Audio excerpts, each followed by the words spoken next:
Une semaine après l'énorme manifestation sur la place Tiananmen, nouveau rassemblement de masse aujourd'hui.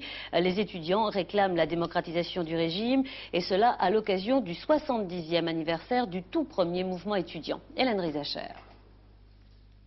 Sans trop de mal, les étudiants chinois ont brisé les cordons de police pour envahir la place Tiananmen de Pékin pour la 6e manifestation en 3 semaines.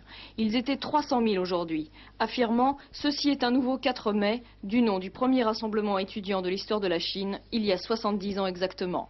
Les étudiants d'aujourd'hui réclament la démocratie, la fin de la corruption et la reconnaissance de leur association indépendante. Ils ont été longuement applaudis par les passants. Et pour la première fois, quelques 300 journalistes de la presse officielle se sont joints aux étudiants pour protester contre la censure et obtenir la liberté de la presse. En fin d'après-midi, les cortèges se sont dispersés sans incident, sans intervention policière violente. Demain, à l'appel des leaders de leur mouvement, les étudiants doivent reprendre leurs cours après 2 semaines de grève.